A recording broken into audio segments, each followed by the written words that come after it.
Bom, meus queridos, dando continuidade aos nossos temas de seminário, nós vamos falar agora de 3 ciclos importantes que acontecem na natureza, que estão inseridos dentro do tema ciclos biogeoquímicos, que são aqueles elementos muito importantes presentes na natureza e que complementam ou que integram, né, os organismos vivos. Então, hoje nós vamos falar dos ciclos do carbono, nitrogênio e fósforo. Então, vamos começar pelo ciclo do carbono, uma imagem simplificada. Então, aqui a gente tem um organismo vivo, respiração, outro organismo vivo, respiração. Durante o processo de respiração, liberação de gás carbônico, olha aqui, carbono. Outro organismo vivo, processo de respiração, gás carbônico, carbono. As grandes indústrias liberando, emitindo gases, inclusive gás carbônico, e aí esse gás carbônico, ele, para os organismos aeróbicos, é liberado na respiração, para os organismos fotossintetizantes, além de liberarem na respiração, porque eles também respiram, eles aproveitam, eles assimilam esse gás carbônico na fotossíntese. Então, na presença de luz, de água, com os minerais adequados no solo. Então, luz, água, gás carbônico, processo de fotossíntese. E a fotossíntese produz o quê? Glicose, oxigênio, e a gente tem que pensar também em moléculas de ATP, assim como na respiração celular. Então, o gás carbônico, ele vive esse ciclo dentro do sistema vivo, né? E após a morte desses seres, o gás carbônico também é liberado. Então, a gente tem que pensar simplificadamente nesse ciclo, né? Essa liberação de gás carbônico e a absorção e a assimilação desse gás carbônico para compor as moléculas vivas novamente. Lembrando que o carbono integra também o tecido vivo, por exemplo, os nossos tecidos. Aqui a gente também tem, combustíveis fósseis ricos em carbono. Nesse esquema, nós temos também a emissão de gás carbônico, a liberação de gás carbônico, né? Pelos seres que respiram. Então, eu tenho a liberação desse gás carbônico pelas plantas. Eu tenho a liberação desse gás carbônico na respiração pelos animais. Então, aqui incluo também os seres humanos.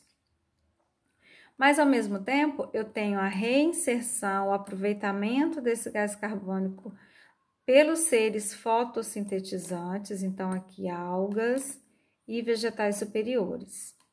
Presença de luz, né? E aí eles conseguem assimilar esse gás carbônico, transformando-o novamente em oxigênio, glicose e também energia. Aqui nós temos também a representação de processos vulcânicos, capazes de liberar tanto gás carbônico quanto gás metano. O gás metano, ele é mais instável no ambiente em relação ao gás carbônico. Então, acaba que o gás carbônico, ele se torna um pouco mais maléfico no ambiente por ficar mais tempo livre, né? Disponível. Nós temos aqui também a representação da decomposição de todos esses seres pelos micro-organismos e aí disponibilizando para o ambiente esses antes, né? Esse material orgânico, essa matéria orgânica se tornando inorgânica, então disponibilizando sais minerais após a decomposição desses seres, né? Desses seres vivos, após a decomposição e disponibilidade de sais minerais no ambiente. Então, a ação desses micro-organismos, eles também podem dar origem a combustíveis fósseis, né, com o passar de milhares e milhares de anos. E aqui nós temos a representação do gado como grande emissor de gás, principalmente metano, através da sua digestão mesmo, né, do seu processo digestório. Então, o gado bovino, principalmente, tem sido um grande vilão, né, no processo de liberação de gás metano e, consequentemente, processo de aquecimento global, e a gente vai falar um pouco mais sobre isso. Então, nós temos aqui também que a poluição dos mares acaba destruindo as algas, os seres fotossintetizantes. Nós vamos entender melhor lá quando falarmos do ciclo do fósforo, porque a emissão, o lançamento aqui dentro dessa fonte d'água de alguns compostos, né, como nitrogênio, fósforo, principalmente nitrogênio e fósforo, acabam funcionando como alimento, e as microalgas, as algas presentes neste ambiente, começam a se alimentar e a se reproduzir incansavelmente, né, formando uma capa mesmo aqui na superfície dessa água, causando um sombreamento. Então, tem muita microalga. Isso causa um sombreamento natural, porque tem muita microalga, essa água fica realmente verde, que é o chamado processo de eutrofização, e a luz não penetra como deveria nessa água, impedindo que os vegetais que estão submersos não realizem fotossíntese, diminuindo a quantidade de oxigênio dentro dessa água, diminuindo o sequestro de gás carbônico, porque tem pouca iluminação, então, consequentemente, baixa taxa fotossintética, e aumentando a concentração de gás carbônico, porque menos microalgas conseguem assimilar e menos organismos fotossintetizantes conseguem assimilar, porque há um sombreamento. Então, sem luz não há assimilação de gás carbônico, sem luz não há fotossíntese. Eu estou colocando como ciclo do fósforo porque eu vou retratar realmente a eutrofização no processo do ciclo de fósforo, mas desconsiderem por enquanto, só para vocês entenderem o que é uma água eutrofizada, uma fonte d'água eutrofizada. Então, essa camada verde impede que a luz penetre, e os seres fotossintetizantes submersos, eles não conseguem também assimilar. A primeira camada tá ótima, tá feliz, mas da segunda camada em diante sofre com sombreamento, e aí esse local ele morre, literalmente morre. Todos os seres abaixo dessas primeiras camadas, não recebendo luz, não produzindo oxigênio, eles não têm alimentos. Então, desde os micro-organismos até peixes grandes, eles morrem, e esse local se torna impróprio mesmo. Então, quando eu falo da eutrofização lá no ciclo do carbono, eu quero dizer isso, que o sequestro de carbono lá do gás carbônico, ele fica impossibilitado, porque esse local sombreado, ele não vai permitir a realização da fotossíntese. Dando continuidade, o desmatamento, ele também destrói os seres fotossintetizantes. É claro que a grande maioria da taxa de fotossíntese nós encontramos nos oceanos, nos mares, mas pensamos também que as árvores são seres fotossintetizantes. Muitas vezes sequestram o carbono para a própria subsistência, mas a gente tem que contar que a soma, né, desses vegetais superiores é de extrema importância para o ambiente.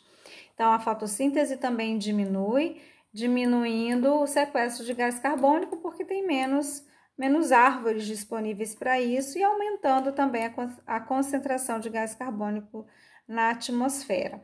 A queima de combustíveis fósseis, né?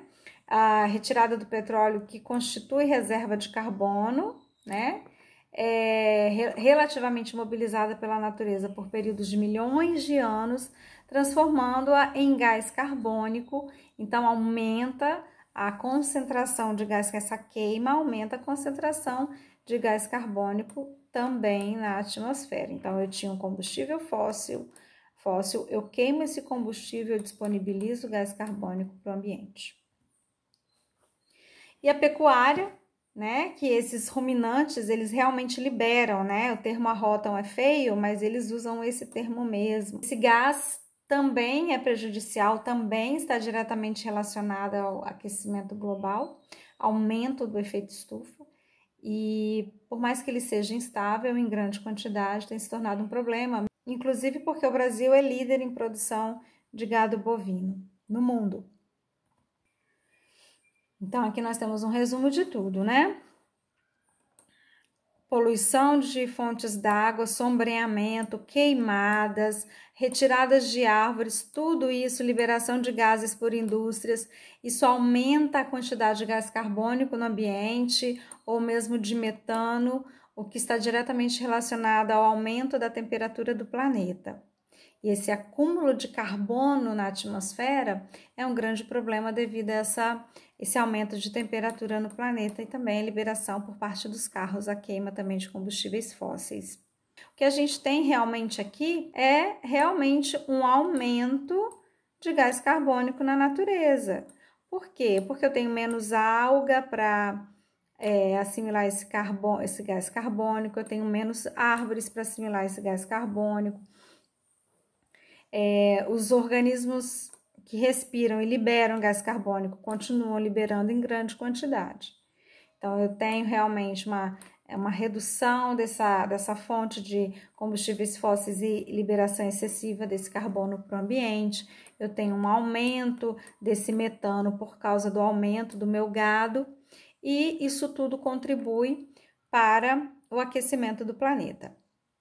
Então, o que seria esse efeito estufa, né? Efeito estufa é um aquecimento do planeta que é primordial para que a vida no planeta aconteça como ela acontece. Então, nós temos que a posição do planeta Terra em relação ao Sol, se a gente pega no nosso sistema solar, a posição do planeta Terra é ideal para as condições que a gente tem aqui.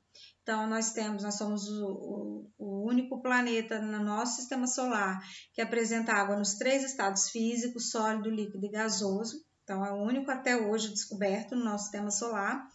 E nós temos uma distância do Sol que torna a vida possível, né? Nós somos o 3º planeta mais distante do Sol. Então, essa posição, né? E essas condições permitem, essa posição em relação ao Sol permite água nos 3 estados físicos e, além disso, essa condição de efeito estufa no nosso planeta permite que a Terra fique sempre aquecida. Aquecida numa proporção que permita a vida, o que permite que nós tenhamos essa diversidade de espécies no planeta. E o efeito estufa ele justamente é isso, a gente precisa manter essa temperatura constante. Se eu tenho uma elevação dessa temperatura, eu começo a limitar a sobrevida de vários seres, várias espécies. Mas o problema não é o efeito estufa, ele é necessário, ele é benéfico. O problema é o exagero, o excesso. Então, esses gases carbônicos, eles retêm o calor aqui no planeta.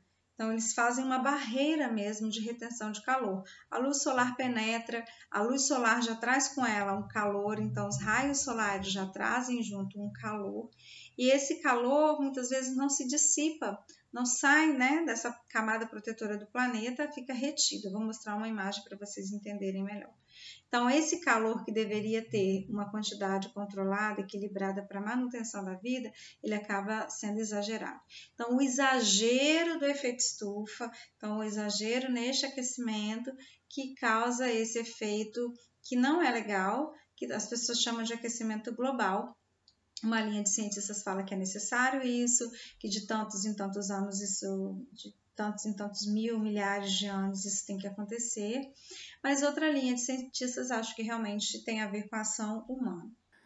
Então, eu tenho aqui que os gases do efeito estufa fazem essa barreira, né, em volta do planeta, parte da radiação solar que entra volta, retorna, né, para fora do planeta, e outra parte ela é absorvida ou ela se dissipa ou ela se mantém aqui dentro, o que causa esse aquecimento. Aqui a gente tem uma outra representação. Então, aqui os gases do efeito estufa. Então, os gases do efeito estufa, principalmente o gás carbônico, permitem que a luz do Sol passe por eles, então o Sol passa. Parte da energia solar é refletida pelas nuvens e pela superfície terrestre e parte retorna, então ela retorna numa quantidade um pouco menor. Esses mesmos gases, porém, retêm grande parte do calor gerado pela luz do Sol. Esse calor é refletido, volta para a superfície. Então, parte sai e parte se mantém. E esse que se mantém é que vai aquecer o planeta. Se está na quantidade ideal, excelente. Se está em excesso, o planeta fica superaquecido. Então, as atividades humanas têm contribuído muito para essa elevação da temperatura no planeta. Então, aqui a gente tem desmatamento, queimada indústrias liberando muitos gases, queima de combustíveis fósseis, que vai fazer com que o carbono retido no combustível seja liberado para a atmosfera, permitindo esse aquecimento, contribuindo para esse aumento de carbono na atmosfera. Então, sobre o ciclo do carbono, basicamente isso. O que é importante vocês saberem sobre o ciclo do carbono. O papel realmente desse gás carbônico no contexto ser vivo, né? Nós liberamos na respiração, vocês têm que saber disso, vocês liberam gás carbônico na respiração. Todos os seres aeróbicos liberam gás carbônico na respiração. Todos os seres fotossintetizantes, além de respirarem também, a maioria deles, né, sua grande maioria, então vamos pensar em plantas, algas, principalmente, eles respiram, liberam gás carbônico, mas eles assimilam também na fotossíntese. E reforçando que o pulmão do mundo, né, não esqueçam, não é floresta amazônica. O pulmão do mundo são os oceanos, os grandes mares, oceanos que têm microalgas que estão assimilando esse gás carbônico incessantemente. Liberam muito oxigênio no processo de fotossíntese, conseguem absorver, assimilar uma quantidade enorme de gás carbônico da atmosfera, diminuindo consideravelmente o gás carbônico da atmosfera e repondo esse oxigênio. Então, esses seres microscópicos, fotossintetizantes, eles sim são o pulmão do mundo, não a floresta amazônica. Já existem estudos muito antigos que mostram que o oxigênio que a floresta amazônica produz é para uso próprio, para a respiração dos seus, né, da sua vegetação, que são árvores de grande porte que demandam uma quantidade muito grande de oxigênio no processo de respiração. Lembrando também que esse carbono também pode ser liberado de outras formas. Outro gás que é importante no processo de superaquecimento do planeta é o gás metano. Então, o grande problema desses gases na atmosfera, além de permitirem o aquecimento mesmo do planeta, eles também competem com o oxigênio quando nós estamos no processo de respiração, né, normalmente. Então, eles são considerados asfixiantes simples. Por quê? Não que eles se associam ou se ligam à hemoglobina, não. Eles simplesmente tomam o espaço do oxigênio no processo de respiração. Então, quando você inspira, menos oxigênio entra, passa pelo seu tubo traqueal, brônquios e chega até os pulmões, porque há uma quantidade muito grande de metano e gás carbônico junto com esse oxigênio. É claro que o metano e o gás carbônico eles não são aproveitados no processo de respiração, mas eles competem em espaço mesmo com o oxigênio, o que diminui a quantidade de oxigênio que entra no nosso sistema respiratório. Então, sobre o gás carbônico, isso que é importante vocês saberem, em relação à relação mesmo desse ciclo, gás carbônico, respiração, fotossíntese e aquecimento do planeta, basicamente isso. Agora sigamos para o próximo ciclo, que é o ciclo do nitrogênio.